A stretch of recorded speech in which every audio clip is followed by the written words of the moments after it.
Hello बच्चों, अस्सलाम वालेकुम, good morning to all of you and welcome to Shahid sir's education point. Again I have already told you कि आज मैं third semester की क्लास लूँगा, प्लस हम और एक लेक्चर अपलोड करने वाले हैं। Yes my dear, that's for fifth semester, right? So just stay with your Shahid sir. Okay, तो कल हमने थर्ड सेमेस्टर की मैं बात कर रहा हूँ, कल हमने डिस्कस किया था साइको एनालिटिकल थ्योरी। तो उसमें हमने कुछ टीनेट्स आपको बताए। तो पहला टीनेट मैंने क्या बताया? One was the instinct and another was structure of personality. और स्ट्रक्चर ऑफ पर्सनैलिटी में मैंने आपको कहा था there are two aspects, one is the topographical aspect, another is dynamic aspect. तो टोपोग्राफिकल एस्पेक्ट कल मैंने आपको अच्छे से समझाया। तो आज चलते हैं बेटा, आज हमारा दूसरा एस्पेक्ट है, that is dynamic aspect of personality. तो देखो, हम फिर से यहां पे बताएंगे जो स्ट्रक्चर ऑफ पर्सनैलिटी है, स्ट्रक्चर ऑफ पर्सनैलिटी, तो it has been divided into two aspects, right? One is topographical.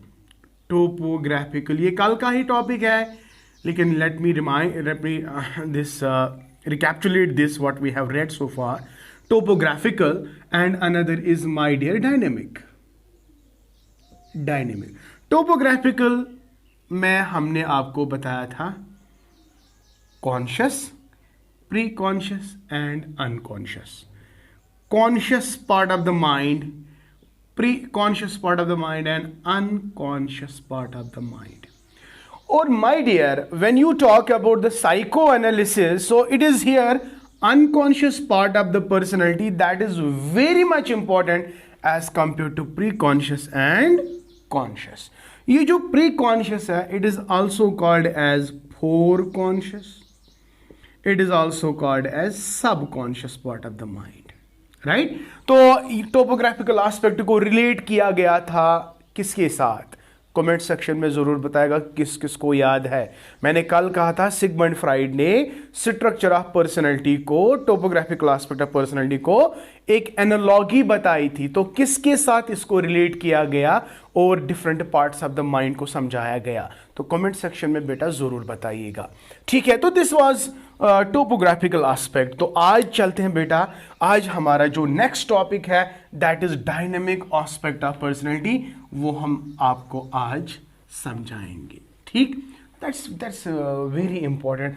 बहुत सारे क्वेश्चंस आते हैं इसमें। डायनेमिक एस्पेक्ट,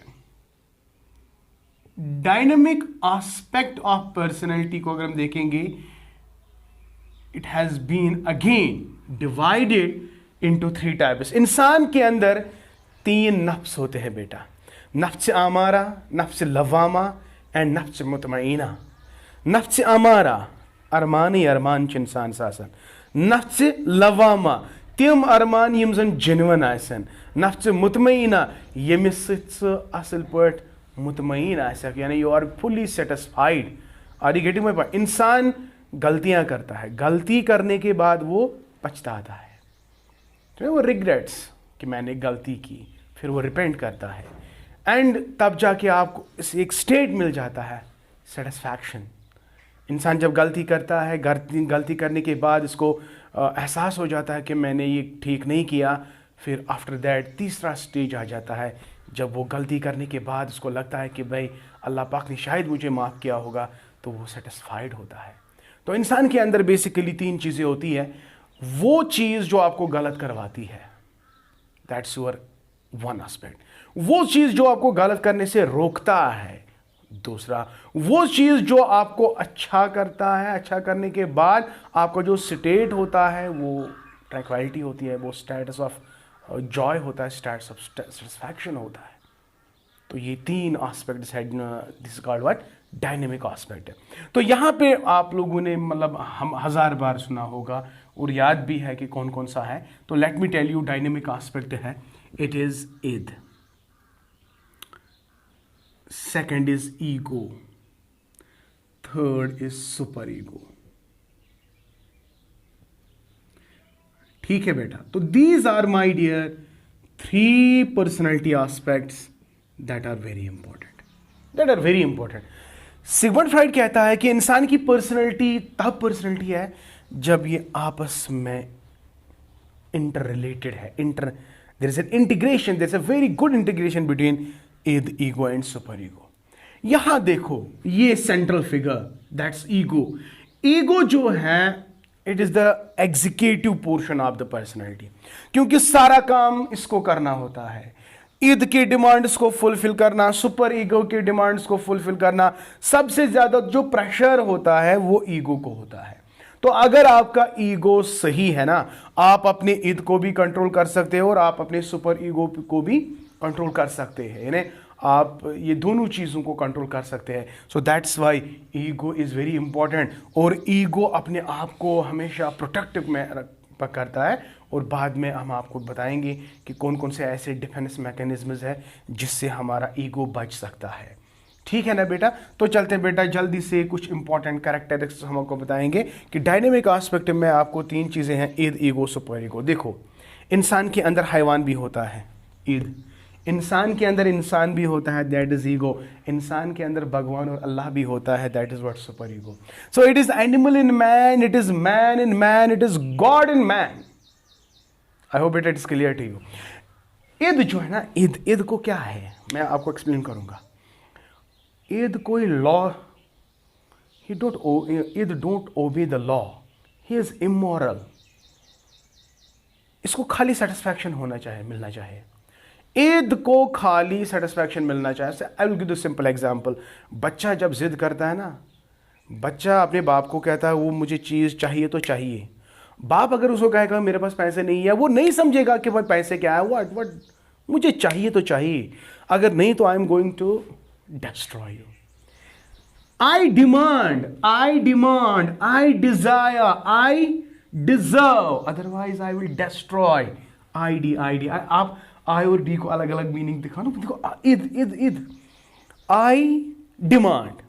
तो ये ईद जो है ना हमेशा डिमांड करता है. बच्चा क्या करता है, हमेशा डिमांड करता है.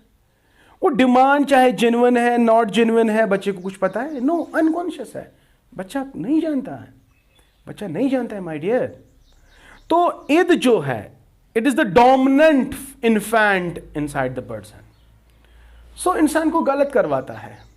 इंसान में जो नफ्स होता है इसको कंट्रोल नहीं करता है. इसको यार प्लेजर चाहे वो प्लेजर जेन्युइन हो, चाहे वो रियल हो या रियल नहीं हो, तो इससे कोई फर्क नहीं पड़ता. तो ईद जो है it is animal in man, ego जो है it is man in man, and super ego it is God in man. आप गलत करते हो, गलत करने पे आपको कभी मजा आता है. चोर चोरी करता है, जब चोर चोरी करता है, चोरी करने के बाद जब वो माल हड़प लेता है उसको खुशी मिलती है. उसको खुशी क्यों मिल रही है? क्योंकि इसकी वजह से. लेकिन कभी कभी क्या होता है, जो ही चोर चोरी करता है तो अंदर से कोई आवाज आती है, नो ये गलत है, चोरी मत करो. तो इसका मतलब है ईगो जाग गया.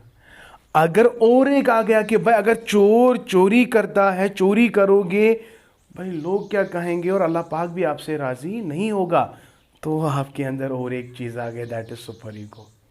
तो हमेशा एक इंसान चाहता है कि मैं कहां तक आ जाऊं, सुपर ईगो, यानी ईगो आइडल माय डियर. तो you want to be morally perfect and morally sound person. हर कोई बंदा चाहता है. या आप में से कोई ऐसा है जो कहेगा कि खुदा रिशन बस मॉरली डिग्रेडेड पर्सन आसन अल्लाह ताला बचाएं. हर कोई चाहता है कि मैं मॉरली करेक्टर्ड, मॉरली साउंड, अच्छा इंसान, ऑनेस्ट, अच्छा इंसान बनूं. तो ये चीज़ें हैं इंसान के अंदर. तो Eid, ego and super ego. Eid जो है ना बेटा ये टोटली कुछ नहीं जानता है, इसको खाली प्लेजर चाहिए, तो इट इज अनकॉन्शियस. बट ये कॉन्शियस है, ये भी कॉन्शियस है. ये सब जगहों पे आता है. Id unconscious, preconscious, for conscious and conscious. लेकिन ये वाला it is purely unconscious. It fluctuates, कभी कॉन्शियस, प्री कॉन्शियस, अनकॉन्शियस, ये भी फ्लक्चुएट होता है, preconscious, conscious, unconscious. I hope it is clear to you.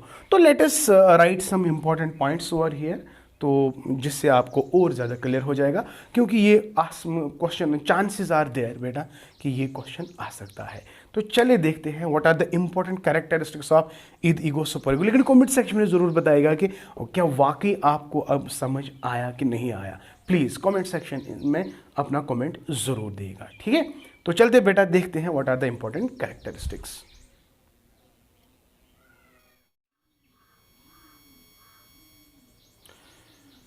Okay बेटा, तो you can see now dynamic aspect जो है it is differentiated into the id, ego and superego. So you can see the characteristics of id, the characteristics of ego and characteristics of superego. तो बेटा अगर exam में आया तो बिल्कुल इसी तरह से आपको ये 4-4 5-5 पॉइंट सब में लिखने हैं, तो अच्छा खासा क्वेश्चन बन जाएगा। ठीक है, तो देखते हैं बेटा id में, id इज प्योरली अनकॉन्शियस, लेकिन ईगो जो है it is partly conscious and partly unconscious, but superego जो it fluctuates in all parts and it may be, but some books write there it is totally conscious, but most of the books they write it fluctuates conscious, preconscious and unconscious. तो इसमें ये वाला point ठीक है। तो number second आप देख सकते हैं इद जो है it is amoral, but so far as ego is concern it is highly moral, highly obedient and logical है। तो ये इलॉजिकल है, ये it works on the principle of pleasure, contains all repressed desires, it is animal in man. So these are the 5 points that you have to remember in the id. Okay, so far as ego is concerned, मैंने क्या कहा, it's partly conscious and partly unconscious, it is logical, it works on the principle of reality, it obeys laws and it is man in man. So और एक point यहाँ पे हम लिख सकते हैं, it is also called as it is the middleman between id and superego. या तो सुपरईगो की अगर हम बात करेंगे, fluctuates in all parts, it is the representative of sociability and morality. हाँ, it works on the principle of moral principle, works on the principle of moral perfection. So it is also called ego idol by Sigmund Freud and it is God in man. I hope बेटा आपको ये अच्छी तरह से समझ आया। Okay, so this was another tenet. तो tenet क्या था, स्ट्रक्चर ऑफ पर्सनैलिटी। तो माय डियर इसमें और 2 टीनेंट्स हैं, let me tell you that's going to be very important now. हाँ, तो there is another tenet that is psychosexual stages, sexual stages, my dear. Okay, this is a very important, my dear, psychosexual stages है। तो according to Freud, तो development हर एक बच्चे की अगर हम पर्सनैलिटी देखेंगे, so for a child is development is concern, बच्चा डिफरेंट स्टेजेस पे आता है और हर एक स्टेज में अलग अलग किस्म की डेवलपमेंट ऑफ पर्सनैलिटी होती है। तो एक बच्चा किस तरह से डिफरेंट स्टेजेस में आता है और किस तरह से इसकी पर्सनैलिटी डेवलप हो जाती है, तो Sigmund Freud has explained this in terms of sexual stages. So याद रखना है, सिगमंड फ्राइड ने सेक्सुअल एनर्जी को सबसे ज़्यादा इंपॉर्टेंस दिया है। वो कहता है कि sexual energy it revolves around the personality, right. तो जिसमें बाद में उसको बहुत सारा क्रिटिसाइज भी हुआ कि ये सेक्सुअल एनर्जी को ज़्यादा ही इंपॉर्टेंस दे रहा है, बट अगर हम देखेंगे यहाँ पे सेक्स का मतलब यहाँ पे नहीं है कि नेगेटिव एस्पेक्ट में ले जाए। Sex here means the organ by which we can take pleasure out of. Sexual organ का मतलब है वो बॉडी में जितने भी पार्ट्स है जिससे आप सेटिस्फैक्शन हासिल होती है। फॉर एग्जाम्पल बच्चे की अगर हम बात करेंगे, when a child sucks milk from the mother, तो it is the mouth by which it can take pleasure. तो mouth is here sex organ. I hope बेटा आपको ये कॉन्सेप्ट समझ आ गया कि it is not a negative here, it is try to be find it good meaning. तो Sigmund Freud का मतलब ये नहीं था कि सेक्सुअल ऑर्गन को वो नेगेटिव दिशा में ले जाए, लेकिन बहुत सारे लोगों ने इसको इसी तरह से ट्रीट किया, फिर उसको क्रिटिसाइज भी किया गया। लेकिन दरअसल सिगमंड फ्राइड का क्या कहना था कि जो सेक्सुअल ऑर्गन है it is the organ in our body by which we can take pleasure. तो बच्चे की जब बच्चा छोटा होता है, जब वो दूध पीता है, या अगर आप कोई भी चीज़ you put anything candy into the mouth of a child, तो he takes pleasure out of the mouth. तो it is the mouth that is basically what sexual organ. तो सिगमंड फ्राइड कहता है कि ये सेक्सुअल ऑर्गन जो होते हैं ये अलग अलग स्टेजेस पे ये अलग अलग होता है। अगर हम छोटे बच्चे को लेंगे, वहाँ पे माउथ है, फिर आगे जाएंगे फिर अनल रीजनस होते हैं, फिर जेनेटल्स होते हैं। आहिस्ता आहिस्ता जब वो मतलब एडोलसेंस पे आ जाता है तो वो genitals, male sex organ and female sex organ. तो ये सारी चीज़ें इसने बताई है किसमें, साइकोसेक्सुअल स्टेजेस में। और एक पॉइंट मैं यहाँ पे खाली बताऊँगा, फिर मैं खाली नाम बताऊँगा, मुझे लिखने की ज़रूरत नहीं है यहाँ पे। ये आप अंडरस्टैंड खुद करोगे। जब बच्चे की ट्रांजिशन होती है, जब वो ऑरल स्टेज पे होता है तो it is the mouth that the sexual organ. जब वो अनल स्टेज पे होता है that is the anal region. That anal region का मतलब है जहाँ से वो यूरिन और फैकल मैटर, सॉलिड वेस्ट और लिक्विड वेस्ट मतलब एक्सक्रीट करता है, तो this is anal region. After that phallic stage में देयर इज अ ट्रांजिशन, तो सेक्सुअल ऑर्गन शिफ्ट होते हैं from genitals, and then after that there is a latency stage, and after that there is genital stage जहाँ पे sexual organ का highly recommended role है। ठीक है, तो ये सारी चीज़ें हैं। हाँ, अगर इन स्टेजेस को अरेस्ट किया जाए, अरेस्ट का मतलब क्या है, फॉर एग्जांपल बच्चे को 2 साल तक अपने माँ का दूध देना है, अगर हमने उसको दूध नहीं दिया, अगर हमने 1 ही साल तक इसको दूध दिया, तो उसका जो माउथ है ना, माउथ से वो प्लेजर हासिल करता है ना, तो उसने 2 साल तक प्लेजर हासिल नहीं किया, उसको हमने अरेस्ट किया, 1 ही साल दिया, 1 साल उसको प्लेजर देना था लेकिन नहीं दिया, तो फिर क्या होता है, लेटर स्टेज में उसको प्रॉब्लम हो जाती है, वो इलीगल एक्टिविटीज़ करता है माउथ से, वो अननेसेसरीली बाइट्स करता है, च्युइंग गम खाता है अननेसेसरली, वो जो कागज़ च्यू करता है अननेसेसरली। ठीक है, तो बहुत सारी इलॉजिकल एक्टिविटीज़ करता है माउथ से, तो इस इलॉजिकल एक्टिविटी को कहते हैं फिक्सेशन। ठीक है, अगर हम चलते हैं ऑरल स्टेज के बाद हम अनल स्टेज पे चलते हैं। अनल स्टेज को अगर हमने इसको रोका, उसको टोका, हाँ, तो उसको बहुत सारी प्रॉब्लम्स आ सकती है, ऑब्सेसिव कंपल्सिव डिसऑर्डर आ सकता है, तो इस तरह हम बात करेंगे। तो देखिए साइकोसेक्सुअल स्टेजेस, तो साइकोसेक्सुअल स्टेजेस में देखो पहला स्टेज है ऑरल स्टेज। ऑरल स्टेज, तो ऑरल स्टेज जो है basically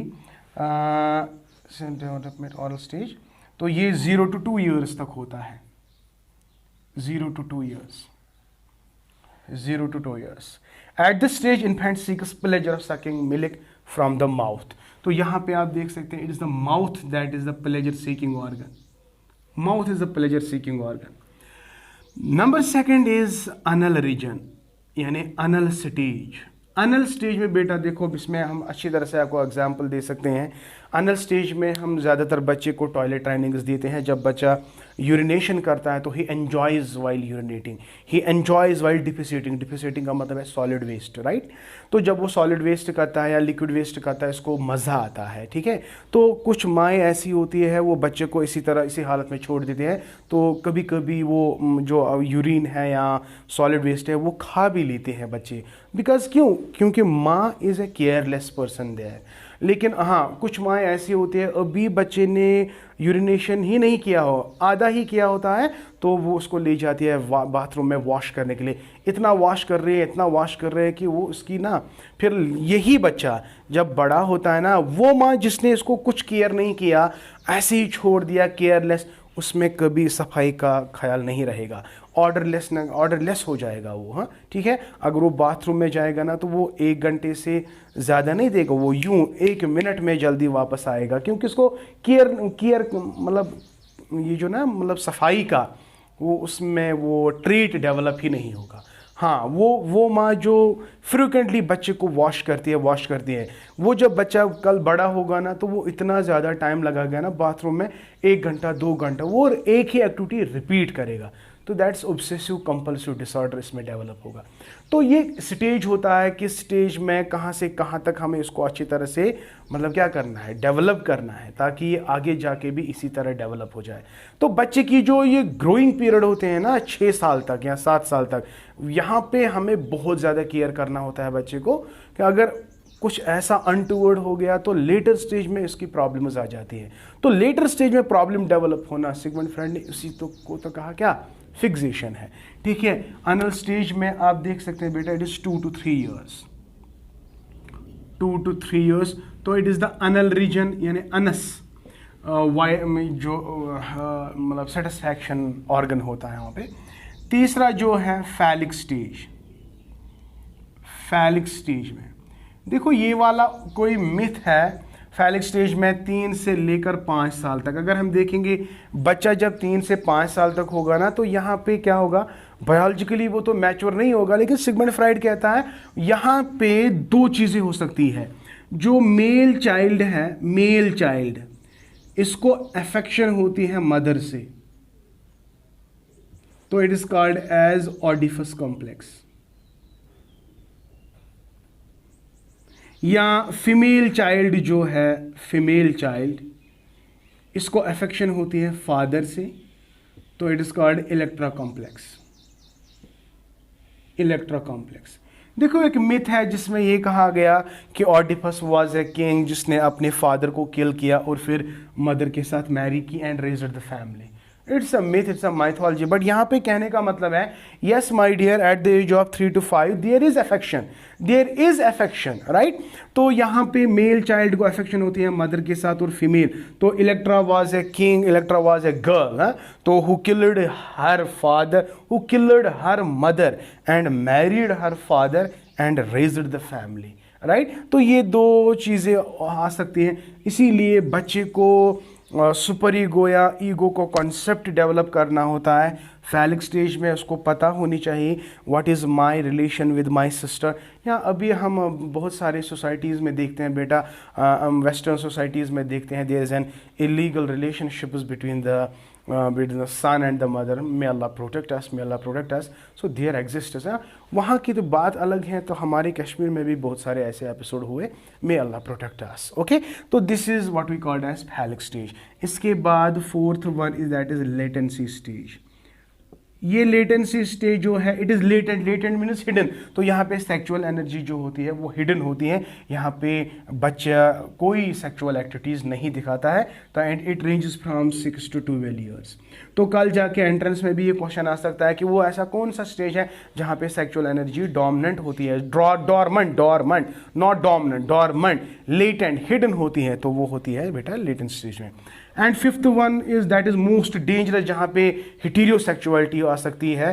illegal relation get is developed between male and female, boys and girls. तो ये बहुत ज़्यादा डेंजरस स्टेज होता है। तो यहाँ पे सेक्सुअल एजुकेशन की बहुत ज़्यादा ज़रूरत होती है। तो जेनेटल स्टेज में आपको पता है, जेनेटल स्टेज में लास्ट है, it is the genitals. Genitals means male sex organ and female sex organs, इनका रोल यहाँ पे है। तो इसलिए एडोलसेंस पीरियड में बिल्कुल हमें ध्यान रखना है कि बच्चा कोई गलती ना कर बैठे। तो 12 से लेकर 19 ईयर्स तक ये स्टेज डेवलप होता है। तो इस तरह यहाँ पे आपने एक बात सीखी है कि it is here the role of the sex that plays while child gets developed, when child passes from different stages. Oral stage, sex का role is there, anal phallic sex is role there. Latency में ये hidden होता है, लेकिन again ये ज़बरदस्त energetic आ जाता है किसमें, जेनेटल स्टेज में, जहाँ पे आपको सबसे ज़्यादा केयर करना होता है बच्चे को। सो this was all about what, psychosexual stage. ये तीसरा टीनेंट था सिगमंड फ्राइड का, ठीक है। और इसमें लास्ट है ईगो डिफेंस मैकेनिज्म, वो मैं नेक्स्ट चैप्टर में पढ़ाऊंगा। वो आपकी 4th सेमेस्टर एडजस्टमेंट मैकेनिज्म भी उसको कहते हैं, तो वो हम 4th चैप्टर में पढ़ेंगे। तो बाय दिस वी हैव अल्हम्दुलिल्लाह कंप्लीटेड 3 यूनिट्स माय डियर। तो मैं मेहरबानी करके आप अच्छे से प्रिपेयर करो। तो जो मैंने पढ़ा है, जैसे मैंने पढ़ा है, जितना मैंने पढ़ा है, उसी पे बेटा फोकस करो। इंशाल्लाह आप देखोगे कि उसी में से सारा पेपर होगा। Thank you, may Allah bless you and keep all learning. And my dear, अभी तक अगर आप लोगों ने मेरे चैनल को सब्सक्राइब नहीं किया तो जल्दी से मेरे चैनल को सब्सक्राइब करो, plus hit the bell icon so that you can get my latest updates and videos and lectures. Thank you and may Allah bless you and keep always learning.